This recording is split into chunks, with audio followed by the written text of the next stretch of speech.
High uric acid is predictive of hypertension, of insulin resistance, elevated blood sugar, therefore diabetes, inflammation, oxidative stress, all of those mechanisms that underlie the things that you don't want to get.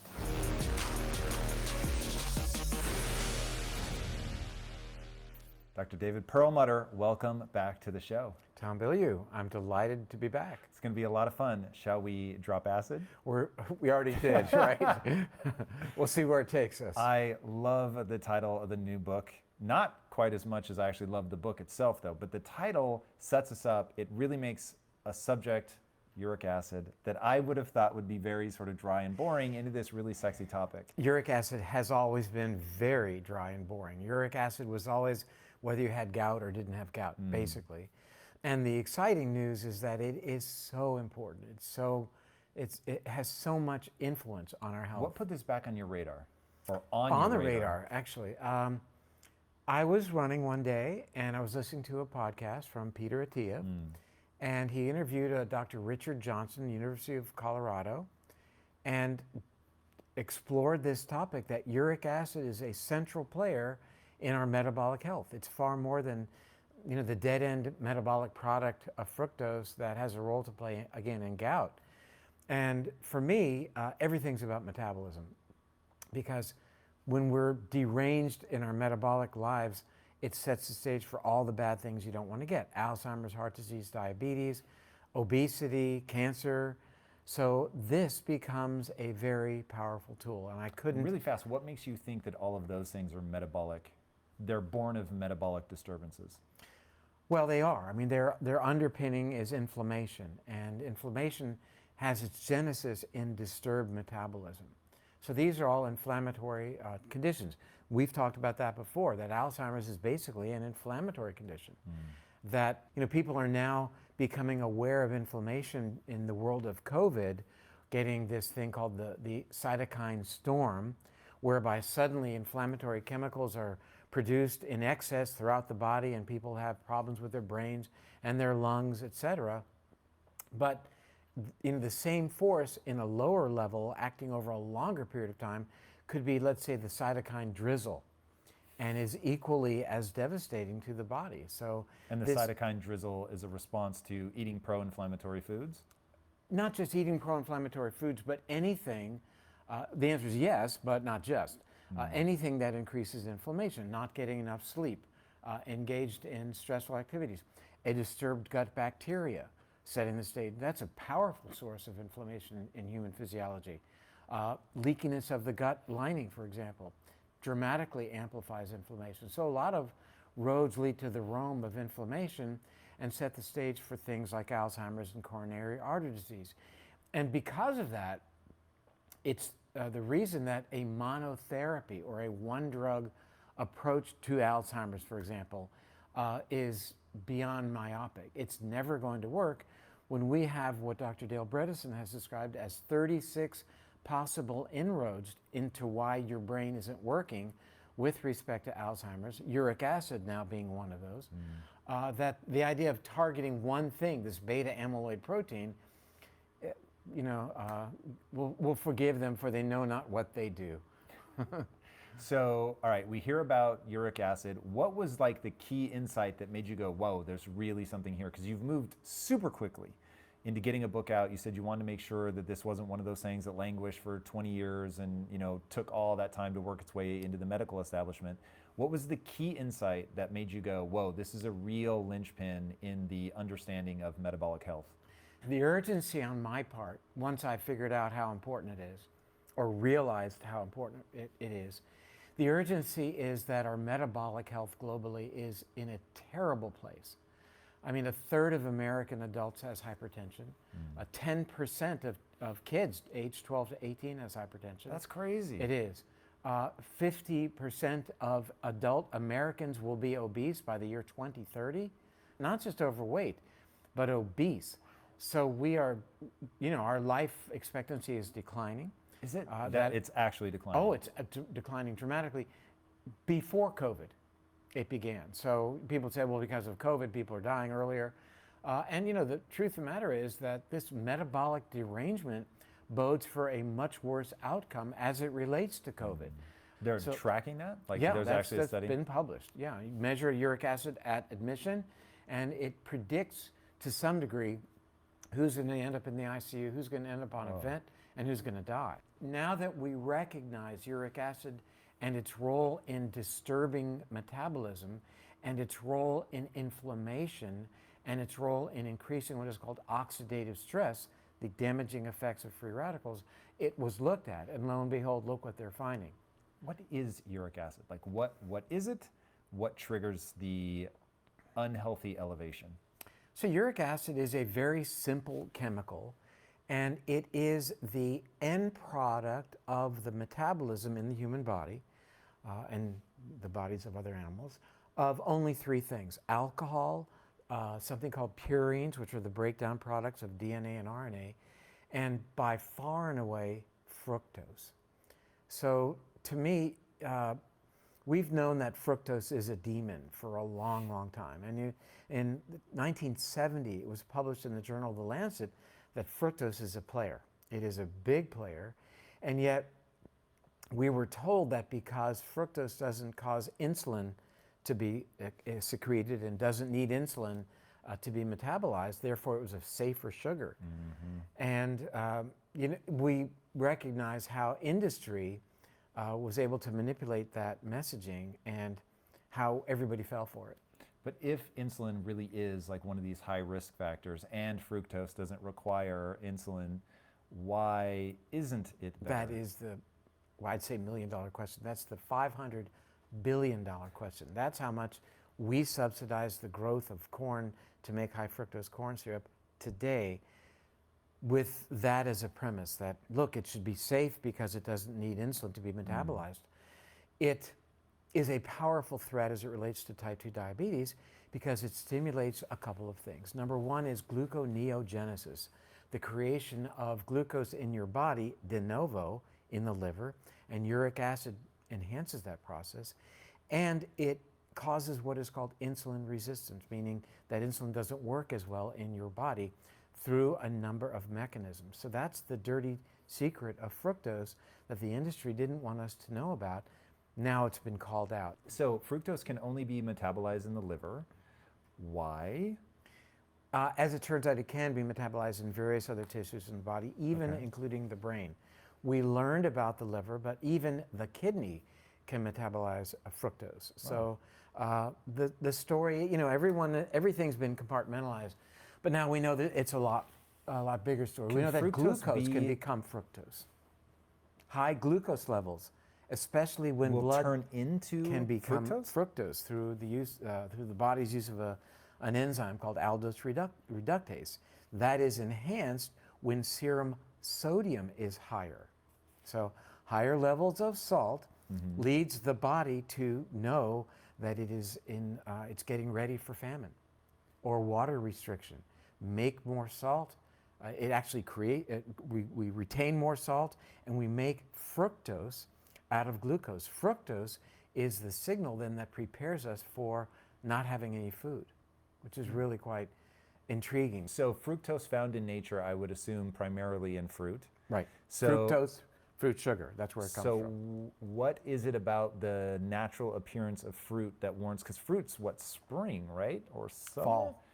Fruit's fall? Late summer. Wow, that's what happens when you live in LA. Late summer and early fall. That's when it ripens. So it's like, hey, traditionally for our ancestors. I mean, now you have fruit 360, right? Yeah, like I literally have no idea what's natural. But traditionally it is the late summer and early fall when the wild blueberries would ripen, and our proclivity to finding sweet things, a survival mechanism deep in your brain and the brain of every human walking the planet, makes us gravitate towards sweet. We consume fructose, and that triggers a powerful mechanism in our bodies to make fat, to store fat, to lock it up, to make more blood sugar, to power our brains, to raise our blood pressure. So these are powerful survival mechanisms that happened, probably 14 to 17 million years ago, when in the Middle Miocene period, when the world cooled, and for our primate ancestors, that was a survival pressure. And those who had mutations in the genes that have to do with uric acid made more uric acid, which alerted their bodies to make more fat. Now, those are the only primates that survived. They pass it on to you and me and to every human, such that when we are exposed to fructose, it's telling our bodies, get ready for times of food scarcity. So the idea of higher blood sugar and insulin resistance and all those terrible metabolic things that we're doing our damnedest right now to target, those were wonderful adaptations for us for more than 99% of our time on this planet. What's happened is now we still have the old genome, but we've challenged it with a new environment that is rich in fructose, that is more sedentary. We're not doing as much. We're not sleeping as well or restoratively, and therefore uric acid is increasing and worsening our metabolism and leading to this host of diseases that we talked about. Hope you enjoyed the episode, brought to you by our sponsor, Ombre Labs. For $30 off your at-home gut health test. Go to tryombre.com/impact. Enjoy the episode. Okay, so what's your take on fruit itself? Like, is that to be avoided, or? That's $1 million question. So fruit is on the table. Because of the fiber content? Fiber, bioflavonoids, and importantly, vitamin C. So vitamin C dramatically helps with your excretion of uric acid. So you're net negative in terms of uric acid by eating an apple a day, by eating a couple of apples a day, a handful of grapes. And certain fruits are actually associated with lowering your uric acid, like tart cherries. Hence the O in the book cover. See the O? I do indeed. It's the falling cherry. Nicely done. So, okay, so we're intaking all of this excess fructose. Used to be good for us. Now it's becoming a problem. The end of that metabolic train is uric acid. Uric acid used to be, or it has a role, but not in the elevated levels that we're talking about now. Uric acid is in these elevated levels is causing inflammation. Is there anything else going on, or is it simply this cytokine drip? Oh no, there's a lot going on. And let's double click on something I think is really interesting vis-a-vis some news that happened today. One of the things that uric acid does, it inhibits nitric oxide. Now, not to be too technical, but we need nitric oxide for many reasons, two of which are it allows blood vessels to open up, improving blood supply. When there's not enough nitric oxide, there's not enough blood supply. It also facilitates how insulin works to keep our blood sugar in check. And not having function of nitric oxide compromises blood supply and compromises how insulin works, so our blood sugar will go up. The reason I say that is there are drugs that increase nitric oxide. One of them is Viagra, as a matter of fact. There's a time and a place when a person might need more blood supply for erectile dysfunction. And a study was published this morning showing that people who take Viagra, it's associated with a 70% reduction in risk for Alzheimer's. Can you imagine? And this is not the first study. More blood supply to the brain, also reduction in the formation of what's called tau protein in the brain. But think about it, that might well explain why elevation of uric acid is associated with an 80% increased risk of dementia, a 55% increased risk of Alzheimer's specifically, and a 165% increased risk of vascular dementia. Because it's actually lowering our NO. It is lowering the functionality of nitric oxide. Okay, so we have the nitric oxide in the system, but it's unable to do its thing because of the elevated presence of uric acid. And important, I think a lot of people get the nitric oxide blood supply relationship, but the tying nitric oxide into how insulin works is a relatively new idea. So that's been demonstrated in animals and then in humans that that's an important function that's compromised by uric acid.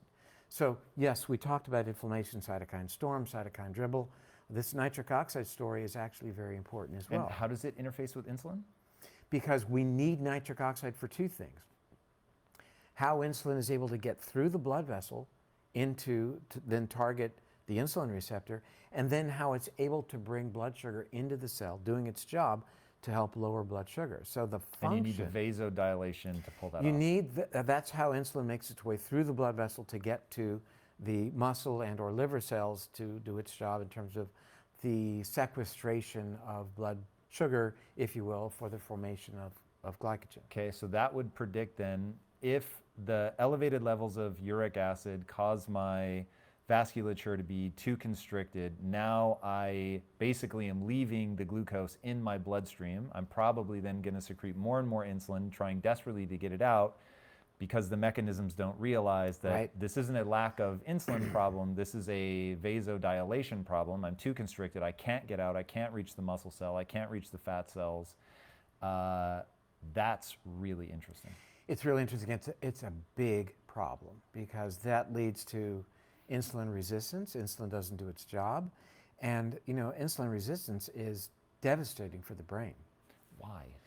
Well, the brain requires glucose, so we can understand from that perspective. But insulin is a powerful trophic hormone for the brain. It nurtures brain cells. If you want to grow brain cells in a petri dish, let's say, you nurture them with insulin, and that's how they grow. So, you know, insulin has far more important roles, you know, beyond just its role in regulating blood sugar. So insulin permits the glucose receptors at the blood-brain barrier to allow glucose to get into the brain to power the brain cells, if you will. So it's a very big story. So why might this be? What would be the upside of having uric acid create insulin resistance and therefore cause blood sugar to go up? Why? Because when you're starving, it'll help power your brain. Because, you know, we're not the fastest, we're not the strongest, but we have a big brain in relation to our bodies. So that's been our ace in the hole. It's been our high card that we can play during times of, you know, either starvation or predation. So we need our brains to keep us able to get food and to keep us from becoming food. And that's not a real concern these days, right? But in the day, we needed to make sure we didn't get eaten. One of the chapters in the book is called Survival of the Fattest. I assume this is what we're talking about. Yeah, and it's not like our primate ancestors got fat and we're lying around being fat. They just had a little bit, a little edge, that superpower, a little extra body fat, so that, you know, for that extended period of time when there wasn't food, they would be the ones to survive. They were able to lay down that fat and survive because they had a mutation in this gene, the uricase genes. So they couldn't break down uric acid. Their uric acid levels would go up, trigger their fat production, and they would survive. Help me understand that mechanism in light of what we just walked through. So elevated uric acid, constriction of the blood vessels, the glucose stays in the system. How is it getting me to lay down the fat if the glucose molecule or the insulin molecule is having a hard time getting the glucose molecule into the cell? Other mechanisms. So we only covered two so far. The next would be oxidative stress. So elevated uric acid profoundly increases what is called oxidative stress. When mitochondria in the cell are exposed to higher levels of oxidative stress, they are less functional, and that triggers, that's one of those stresses in the body that triggers fat production. And that becomes a really interesting story that we didn't cover specifically in the book, but I think it's fascinating nonetheless because it's similar, and that is, why do we as human beings not make vitamin C? I mean, you know that's a fact. You've talked about it before. And I think we have to talk about that because it's not just, well, it sucks to be human, we don't make vitamin C. You got to make sure you're not a limey, you eat enough lunch, you don't get scurvy, so that your teeth don't fall out and your kids aren't born naked or whatever happens when you have scurvy, right? Well, I think it's interesting because this oxidative stress triggers fat production, which was a good thing. It's, again, fat production a good thing, becoming a little fatter is a good thing, yes, through the lens of our history of being primates or even hunter-gatherers. And increasing oxidative stress by not having vitamin C would have been looked upon as being a good thing through that lens again. and would also cause us to then seek out the fruit.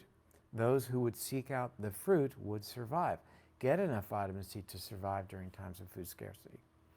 Okay, so now as we take this into a modern context, we know that it served us for a while, but now we have so much fructose coming into the diet.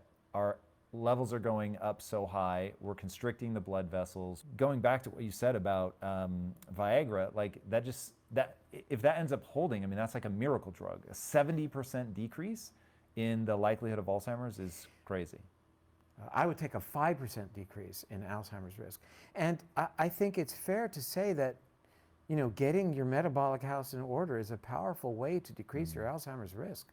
We know that to be true. We know if you're a type 2 diabetic, you've quadrupled your risk for that disease, Alzheimer's, for which there is no medical treatment, as you and I have this conversation right now. Despite the exciting news of several months ago of a new miracle drug that gets, you know, that limits beta amyloid, what happened with that was really quite encouraging. You know, it was resoundingly rejected by the neurology world, and rightfully so, because it doesn't work. We don't have a drug to prevent that disease, and yet we really understand where it's coming from. It's coming from disturbed metabolism. It's been said that Alzheimer's is not generally a genetic disease, and I would, until recently, have agreed with that, saying that, yeah, about 4% of Alzheimer's have familial type Alzheimer's disease. You know, there are populations around the world, South America, for example, where it runs quite strongly in families. I would tell you now that it's probably 100% genetic, as is type 2 diabetes. I would say it's 100% genetic. And you're looking at me saying, where are you going to go with this? And let me play it out. Because as I've mentioned earlier, what we're seeing now are these metabolic derangements that underlie these diseases that represent a disconnect between evolution and environment. So we have this genome that's coding for our survival in the context of a different environment. Now that we're challenging that genome with a new set of circumstances, a new context, looking at it through a different lens, if you will, it's expressing genes that are paving the way for our metabolic decline and setting the stage for the very things we don't want to get. And I have to tell you, that language is something that came to me, I think, the night before last, as I was just lying in bed thinking about this stuff, that it is absolutely a genetic disease in that context of the mismatch. And we're living then with physiology and a body, a machine that is mismatched with our current environment. It's outdated machinery. And I realized before I wrote Drop Acid that I had written about that topic a half century ago. And I wrote an op-ed in the Miami Herald about what about us living today with the outdated machinery that is more suited to the environment of our ancestors. And I saved it. I was 16 years old when I wrote that article. I saved it. I put it in the book. And that's the issue, is that, you know, it's the foundation of the paleo movement. Let's try to recapitulate the environment of our ancestors, both just in terms of other activities, sleep and exercise, physical activity, stress, but mostly the foods that we eat. If we can emulate what our genome expects, we'll have better health. All right, so this is a good transition to the Love Diet, which you describe in the book. So walk us through, what does LUV stand for? How do we get that match relined up? Again, let's say that diet is one of the biggest players, and I think perhaps the most important. So LOVE means lower uric values, and it's the diet that we constructed that can be used as a lens through which you could look at your dietary preferences or your dietary dogma, if you will, whether it's keto, vegan, paleo. All of those diets and others can be adapted to be more conducive to lowering your uric acid values. It means, as things that we've talked about, being very cognizant of purines, of alcohol, specific types of alcohol, and certainly When you recognize that 70% of the manufactured foods in America today, in other words, if it has a barcode and it's in the grocery store, it has added sweetener, 70% do. And by and large, that comes from high fructose, there's the villain, corn syrup that we subsidize to the tune of $500 billion a year. So it's time to call that out. I wrote an op-ed, it was an open letter to President Biden, February 21st of this year with Dr. Casey Means, saying that these nutrition recommendations that last for 5 years for the United States that are put out by the USDA indicate that 10% of our daily calories coming from sugar is okay. I wouldn't say there's no science that would support that, but 99% of the science that was provided to the review committee for that dogma or that doctrine said that's way too much, that 6% should come or less from sugar. So our hope was that we could get some new language that would rewrite that 5-year recommendation. But how many people do you think steer by the recommendation? a lot. Really? Oh my gosh. Like people actually pick up the box and they start running them military? out? No. I'm talking about in terms of government influence, that the military and schools and federal food programs, they say 10%. Then therefore these foods that are manufactured that have all this added sugar, fair game. Oof. That's And what does that do? It creates the very illnesses that are bankrupting our healthcare system. So that don't make no sense to me. No, it does not. Let's talk about Ombre Labs. Did you know that your gut is related to so many health issues? Trouble focusing, bloating, constipation, maintaining a healthy weight, and skin blemishes like acne and eczema. And when gut health is poor, it can directly contribute to these types of health concerns. My wife Lisa has struggled with gut problems, so I know exactly how troublesome this can be. Unfortunately, Lisa is not alone in this battle. 1 in 5 Americans are struggling with gut health issues.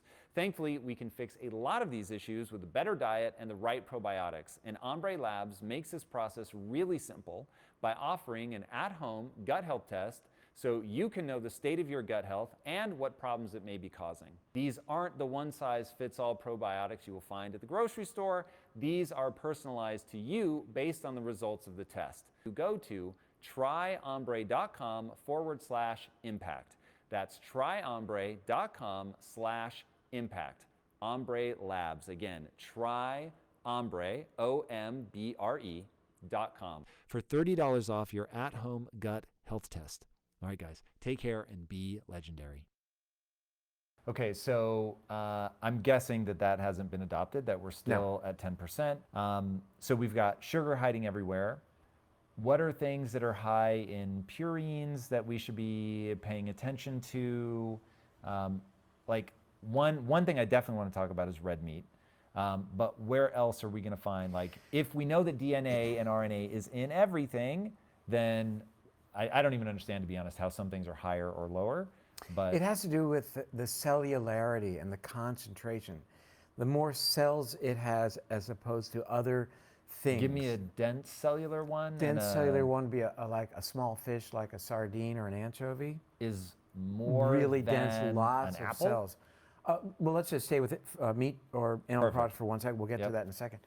As opposed to chicken or Really? Yeah. Just the space between Just the cells is the different. space between, it's that density. It's the real cellularity of organ meat, for example, liver and kidney, very high in purines. So they're directly involved in their metabolism, breakdown of the DNA and RNA, then to make uric acid. But it doesn't necessarily mean, as we segue to fruits and vegetables, that all foods that are high in purines are going to raise uric acid. So that's a bit of a disconnect that we finally have massaged into being meaningful. Because for years, for years it was foods high in purines. If you have gout, stay away from them. Because we know purines make uric acid.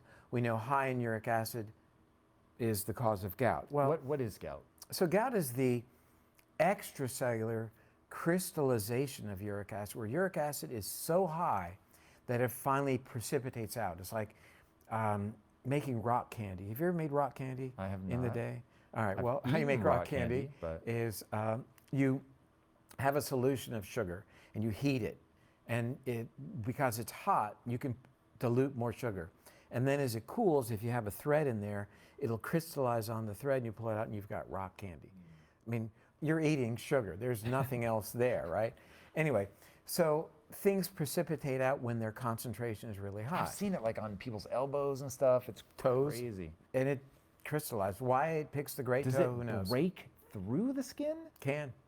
They can Oh. open up and be hugely painful. And in fact, you know, we humans are not the only animals at risk for that. Other animals that have high uric acid, like reptiles and birds, T-Rex, Sue the T-Rex had gout in her fossilized skeleton. But wait, in such a natural environment, how are they ending up getting gout? They're just eating things that are they're eating other lizards and they're just too high in... Who can say? I mean, I don't think we know exactly what T-Rex ate, but you know, it looks based upon teeth and short digestive tract that they ate meat. You know, they were these, you know, prototypic carnivores, and as such, were at higher risk for gout. Segues back to us as humans. So it doesn't mean that people who eat a lot of meat are necessarily going to get gout and may not even have a high level of uric acid. But it takes us to a place, it really depends on the person, so therefore you want to check your uric acid. But here's... How do you check your uric acid? It's a blood test. And Over the counter? yes, that's the good news.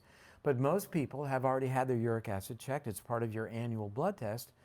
And you could call your doctor and say, what's my uric acid? And she or he would say, well, it's either normal or not. If it's above 7, it's abnormal. It's out of the normal range. And below 7, you're in the clear. But understand, Tom, this is only in the context of gout, not metabolic health. So for metabolic health, we want it not in the normal range, in the optimal health. Which is? Range, 5.5 or lower. Okay. That's what the research indicates is the cutoff in terms of cardiometabolic issues. So having higher uric acid levels, one interesting study published in 2009 looked at 42,000 men, 48,000 women, followed them for 8 years. Those who had the highest level of uric acid had a 16% increased risk of all-cause mortality, becoming a dead person for any reason whatsoever. That's what the term means. Cardiovascular mortality, 38%. Why might that be? We talked about nitric oxide. We talked about blood flow. We talked about inflammation of the arteries, for example. Stroke risk, death from stroke, 35% increased risk. And here's an interesting part of that study, I thought, for people looking at their values. For every point of uric acid elevation over 7, all-cause mortality increased 8 to 13%. Oh, God. So at 8, at 9, at 10, you know, you see people with a uric acid level of 11. Ooh. That's a big, big study. The other thing this study showed, which I thought was really quite interesting, they concluded that 1/4 of all type 2 diabetes was a consequence of elevated uric acid. What? Okay, so hold on. Let's the cause thing. I want to really put a fine point on that. Sure. So, the cause of type 2 diabetes is the overconsumption of sugar, I would assume, which leads to elevation in uric acid. Not that the elevation of uric acid is the cause of type 2 diabetes. Or are you saying, no, no, no, that's exactly what's happening. If you overconsume the sugar, but it was handled appropriately and I could artificially depress your uric acid, you actually wouldn't end up with type 2 diabetes. That study has actually been done in both rodents and in humans. And here's how the study worked.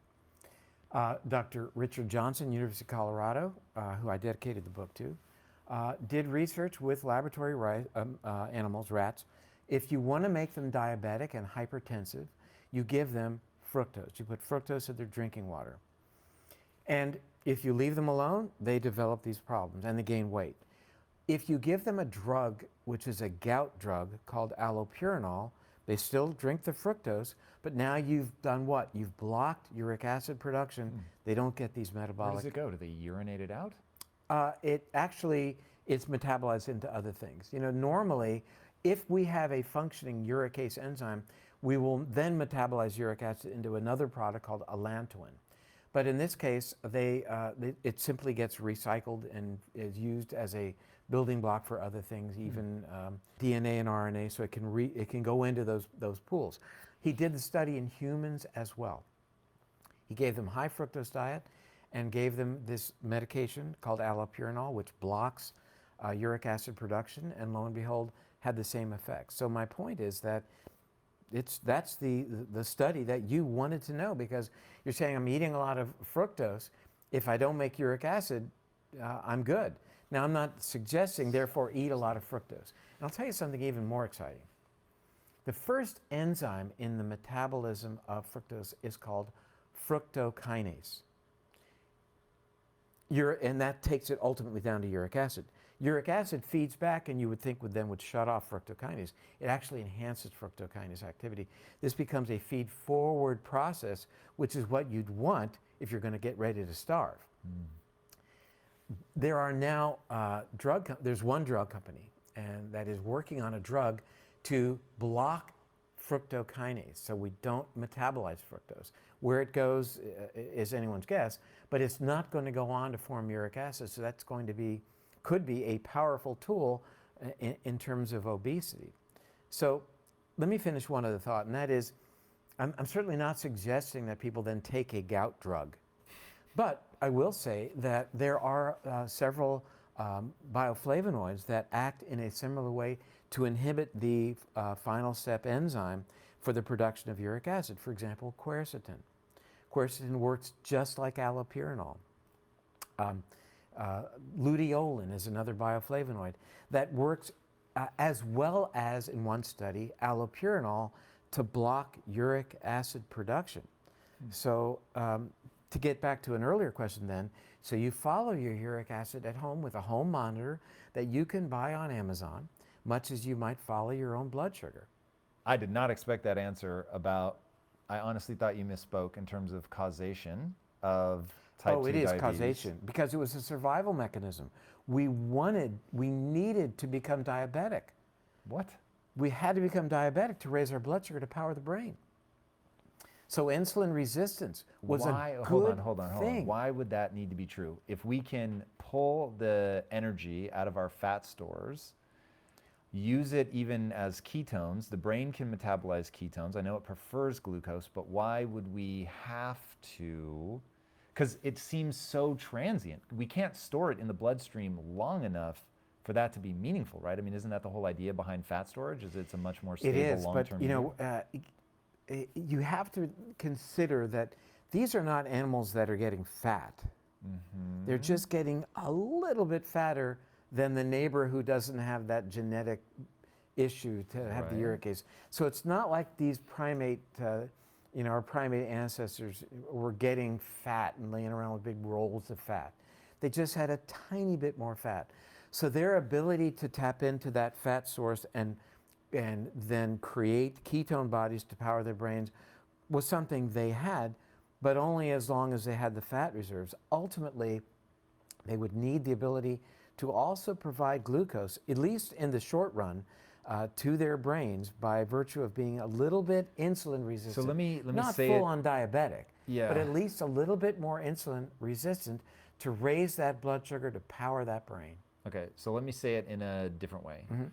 That every year in winter, we had a cycle get triggered where we would become slightly diabetic, meaning that our body made it harder. Uric acid made it harder for the normal mechanisms to pull the blood sugar out of the bloodstream and store it away. Exactly. Which meant that it was available in circulating supply. We ran hot, if you will, of just there was slightly elevated levels of sugar in our blood, and it becomes sort of a second storage location. In fact, is it the only storage location for sugar?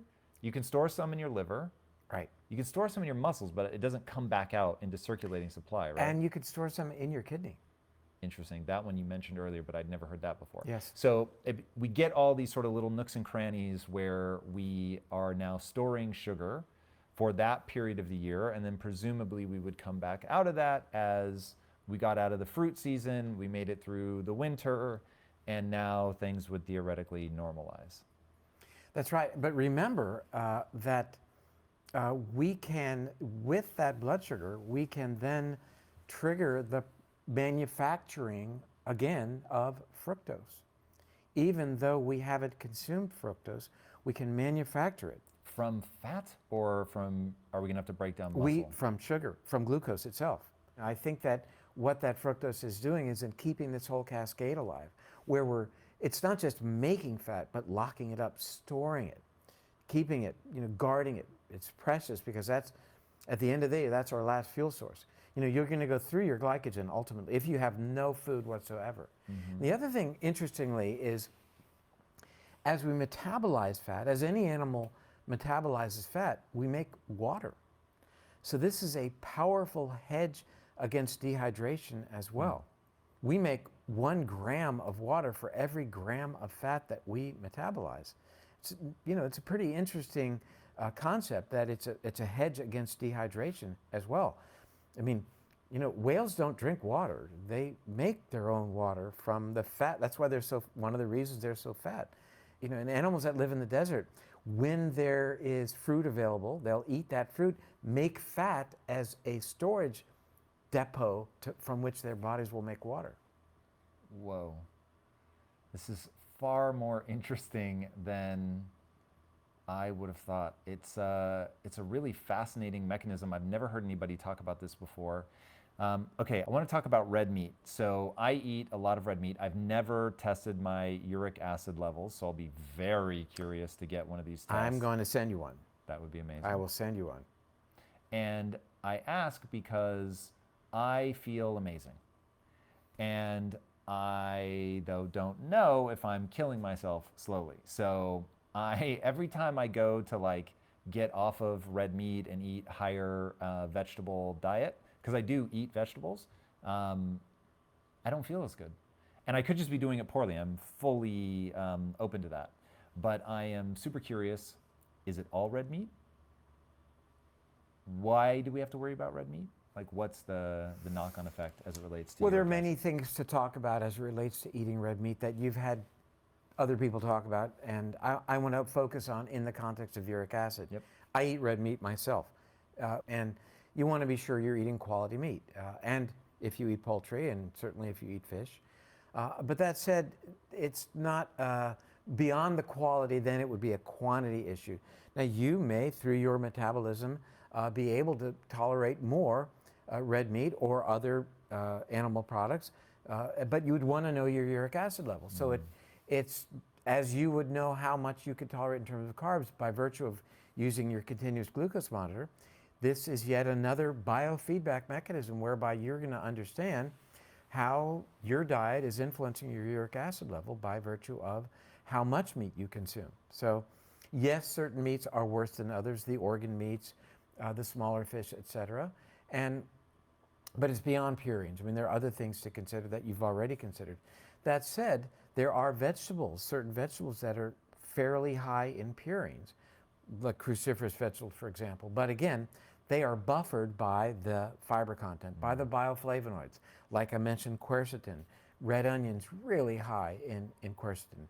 A great food, onions and the cruciferous, to help lower uric acid, and the vitamin C part of that equation as well. So how do those lower uric acid? Well, the vitamin C does so because it enhances uric acid excretion from the kidney. The quercetin and other bioflavonoids act like the uric acid lowering drug. They act like the allopurinol, that final enzyme. The final enzyme, the xanthine oxidase, if you will, that is involved in creating the uric acid. And then again, the fiber in vegetables, because they will contain some fructose, slows the release of that fructose into your body. So you don't get like you would get from drinking a glass of fruit juice. Bad idea. So, one, in the book you talk more than just about food. You talk about getting out into nature and things like that. So paint a picture for me of the ideal life. I know we're trying to match back to our genetics and what that looks like. Why does going outside matter? What is the ideal diet? And I assume it's going to be different for everybody.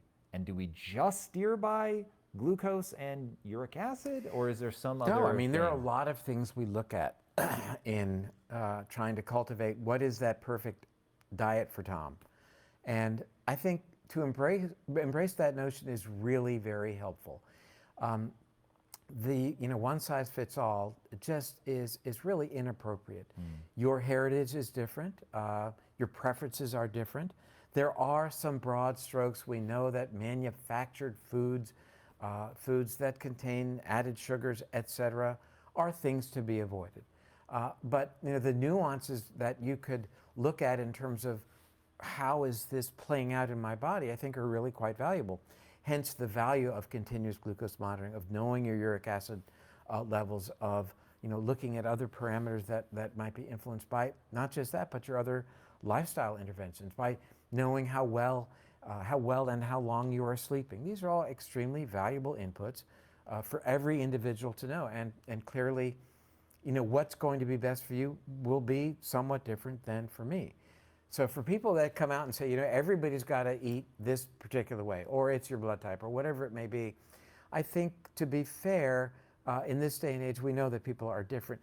But I will say that it's quite clear that 100% of humans alive today, or who have ever lived, have this genetic issue with the uricase enzyme, cannot break down uric acid, and therefore the uric acid levels of humans is 4 to 5 times higher than other mammals except for primates, number one. And number two, that uric acid levels are climbing in lockstep with fructose consumption. In the 1920s, average uric acid level in Americans was about 3.5. It's now 6. So we're seeing this happen as expected once you understand where the uric acid is coming from. Is there such thing as too low? It's a really good question. There is some suggestion that uric acid, because it might act as an antioxidant to some degree, would be threatening if it was really low. But I think when we see a correlation, for example, in elderly people with very, very low uric acids and risk for degenerative conditions, it's probably because it's an effect, not the cause, meaning they're already sick and cachectic, they've lost muscle mass, and because they have no more muscle mass, they're not able to keep their uric acid levels up because they're not breaking down any more muscle, which would liberate the purines. So, this is all about then looking at those dietary tweaks as your uric acid levels are examined over time to keep your uric acid level in check. And the ultimate goal of the book is that missing link that so many people with borderline diabetes or frank diabetes, mild elevation of blood sugar, or can't lose that last 20 pounds and are doing everything they possibly can. Darn it, I'm doing everything I can. There's got to be something else. This may be that something else, may be that missing link. And truthfully, as we've described it, it's not going to be that hard to get your uric acid level back where it needs to be. And we're going to do it just by changing our diet. We're going to stop eating fructose. And Japan is leading the charge. They are intervening with patients who have metabolic conditions to lower their uric acid. America isn't doing that yet. They're targeting uric acid only if you have gout. The notion of what we call asymptomatic hyperuricemia means you have a very high uric acid, but you don't have gout, so you don't have any symptoms. Right. No, you're at great risk for death from cardiometabolic conditions. That's what the research is telling us. You have a dramatic increased risk for Alzheimer's and dementia in general.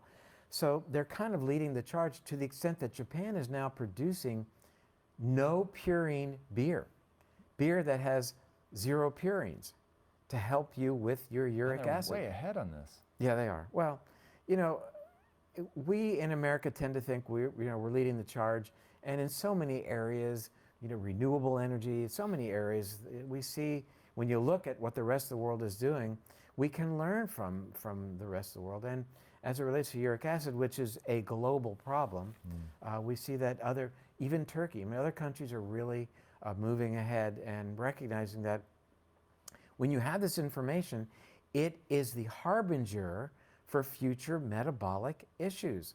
And it's predictive. High uric acid is predictive of hypertension, of insulin resistance, elevated blood sugar, therefore diabetes, inflammation, oxidative stress, all of those mechanisms that underlie the things that you don't want to get.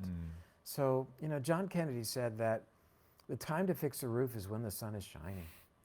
And, that's the hope with, it's not the end all, but it's going to be a powerful addition to our toolbox. Yes, keeping blood sugar under control. Yes, getting adequate exercise, watching what you eat, controlling your stress, getting enough sleep, wearing a wearable device to look at your sleep. All these things are really important. This is now going to be looked at as a strategic metabolic marker right there with blood sugar and blood pressure and serum lipids. I think you're going to see uric acid very soon being on par with those. Is uric acid volatile? So when I think about wearing a continuous glucose monitor, the fun is that it's moving around, right? So if I have... Not as volatile as moment-to-moment blood sugar measurements, but it'll change within a day. And, it'll go up. If you exercise in a way that you're not used to, and therefore break down a lot of muscle fiber, that will transiently raise your uric acid level, as will fasting in the short run. Fasting will raise it? Will raise it, as will being in deep ketosis. Why would it raise it? Because you're catabolic, you're breaking down your tissue. So you're liberating fasting, purines. Theoretically, is supposed to be muscle sparing. You even mentioned that in the book. Right. So if it's muscle sparing, is it the release of fat? Well, it is mostly when you get to the point that you start breaking down muscle. So it's mostly the breaking down of muscle, but also to some degree other cellular components that will liberate the nucleus of the cell, therefore spill out the nucleic acids, the DNA and the RNA that will be broken down into purines. Thing to think about in terms of fasting is even if it's an intermittent fast, that you will transiently raise your uric acid level. When it's done, you're net positive, in a better place. In other words, So uric I acid is intermittent slightly fast better. 365 days a year. In terms of time-restricted eating. Yes. Okay. There's not a huge amount of data. The studies look at more of the people who will fast for a day or two or three or even longer. But that ultimately, the time-restricted eating, is so beneficial for your metabolism that we included a chapter in the book on that notion. I mean, we've known that for a couple of years, and Dr. Sachin Panda even recently has indicated that this time-restricted eating is one of the most powerful things we can do to improve our metabolism. So we're all in on that. We talk about continuous glucose monitoring as well. It's all about gaining this information, and then when you have it, having somebody tell you, okay, what should I do with this information? Dude, this book is amazing. Where can people follow along with you? Where can they get the book? So I'm drPerlmutter.com, and that's pretty much a clearinghouse, drPerlmutter.com, for all the content. So much, every article that we talk about in the book is there in full PDF form, and all my blogs. And this is dropacidbook.com. Love it, man. It's really fantastic. Guys, you are not going to regret reading the book. I cannot believe how interesting it made the whole subject and how important it seems like it is. I'm now obsessed. I'm going to be checking my uric acid levels. And speaking of things that you should be checking, if you haven't already, be sure to subscribe. And until next time, my friends, be legendary. Take care. Peace.